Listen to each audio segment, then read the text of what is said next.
이정옥 장관님 반갑습니다. 수고가 많으시죠? 고 박원순 전 시장 사건의 피해자 보호와 2차 피해 관련해서 질의를 하겠습니다. 화면을 봐주시죠. 지난 10월 15일 피해자는 입장문에서 절망감을 괴로워하며 2차 피해의 고통을 호소함과 동시에 가깝고 믿었던 사람이 잘못했을 때, 그리고 상대방이 절대적인 약자일 때 우리 사회가 어떤 방식으로 문제를 해결해야 하는지 명확한 기준을 가진 건강하고 정의로운 사회이기를 바란다라고 했습니다. 장관님, 이 피해자의 글을 보셨나요? 네, 보았습니다. 네. 그럼 여가부의 수장으로서 어떤 책임과 사명을 느끼셨습니까? 피해자에 대해서 안타까움과 피해자를 지원하기 위해서 더 촘촘하게 최선을 다해야 된다는 생각을 했습니다. 네, 본 의원은 상대편이 절대적 약자일 때 우리 사회가 건강하고 정의롭게 해결하기를 바란다는 저 문구가 여성가족부와 여가위 위원들에게 맡겨진 과제라고 생각을 합니다. 피해 여성이 우리 사회와 여성가족부, 여가위에 거는 희망이라는 생각에 가슴이 먹먹하기도 했습니다. 다음 화면을 보시면 이 사건에 주목해야 하는 이유는 피해자가 고소장을 제출하고 고소인을 조사를 받은 당일 그 사실이 고 박원순 전 시장에게 바로 알려졌다는 점입니다. 피고소인이 고소장 접수 당일 피소 사실을 바로 알게 되는 경우는 거의 없습니다. 장관님, 당시 피해자가 이 상황에서 느꼈을 위력과 공포감은 어땠을지 생각해 보셨습니까? 네, 매우 안타깝게 생각하고 있습니다. 네, 안타깝게 생각하는 것보다도 더 공포감을 느꼈겠죠. 이분은 권력형 성범죄의 피해자는 여가부가 나의 입장에서 울타리가 되어주기를 바랐을 텐데 여가부는 입장 표명에도 3일이나 걸렸고 피해자를 피해 고소인으로 칭하는 등 오히려 2차 가해를 하기도 했습니다. 이는 여가부가 안희정 전 지사 사건에 대처할 때의 신속성과 피해자 보호와 진상규명을 위한 적각 조치 등에서 확연하게 비교가 됩니다. 2018년 당시 피해자가 방송에서 성추행과 성폭행을 당했다고 고발을 하자 여가부는 바로 다음 날 권력형 성폭력의 철저한 조사와 엄중한 처벌을 이루어져야 한다는 제목의 입장을 냈고요.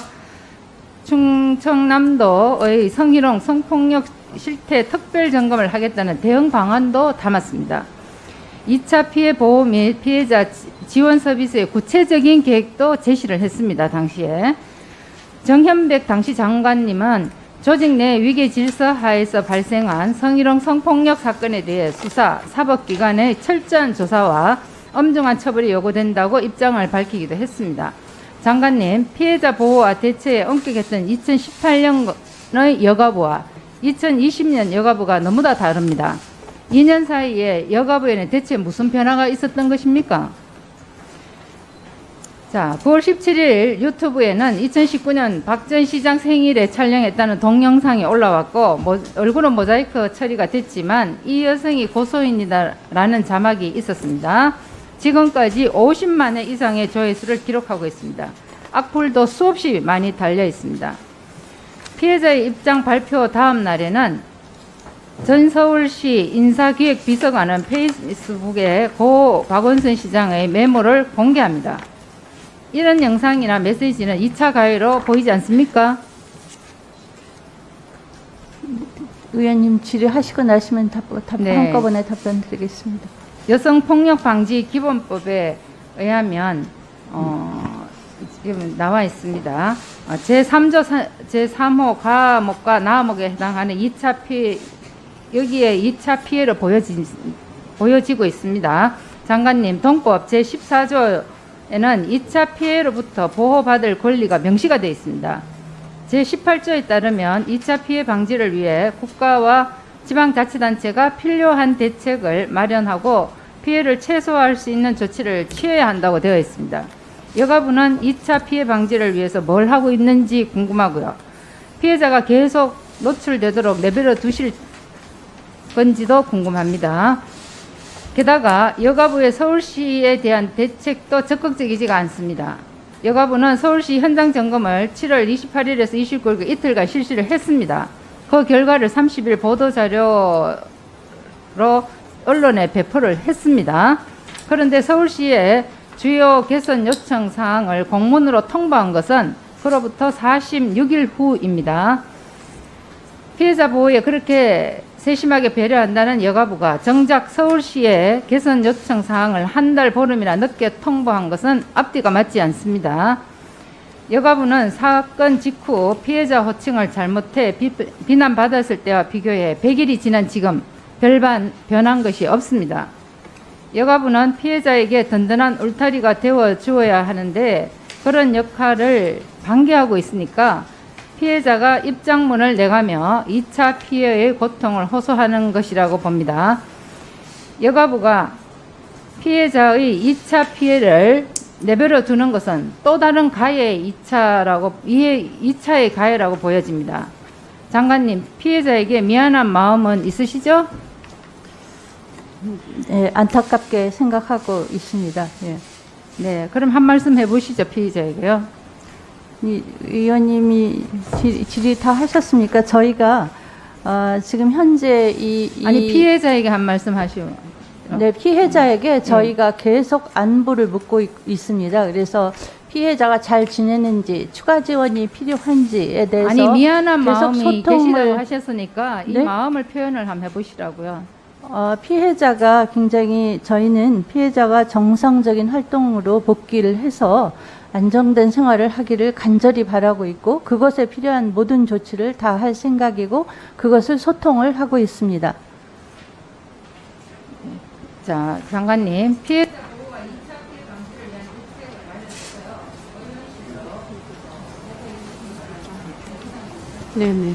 네, 네, 장관님 답변. 요약적으로 네, 간단히 답변 주세요. 저희가 현재 이 지난번에서 말씀드렸다시피 해당 피해자는 이제 서울시 관계에 대한 피해가 연속 피해 상황에 있었고 1차 피해 이후에 저희 이미 피해자 보호시설의 지원체계 안에서 보호를 받고 있었습니다. 그래서 이 보호체계 안에서 보호를 받고 있는 상황 속에서 저희는 지속적으로 그 보호체계가 잘 작동하고 있는지 또 피해자가 안정되게 생활을 하고 있는지를 계속해서 소통을 했고 그 다음에 이제 서울시의 경우에도 이분이 직장에 제대로 복귀할 수 있을지에 대한 여러 가지 점검을 했고 또 관련한 신고 체계를 여러 가지로 점검을 했으며 조직문화 개선이라든가 재발 방지 대책에 대해서 지속적으로 서울시와 협의를 해오고 있습니다.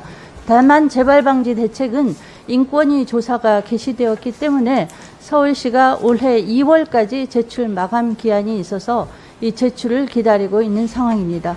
그래서 그동안 저희 여가부로서는 여러 가지 방식의 대책을 해서 피해자가 제2차 피해를 받는 일이 없도록 최선을 다해서 보호하고자 했고 또 여러 가지 피해자를 특정할 수 있는 것이 나타나는 것에 대해서 저희 여성폭력방지기본법의 2차 피해의 개념을 확정하고 관계기관에 이러한 2차 피해 방지 지침을 전달을 하고 이것이 실효화될 수 있도록 하였습니다.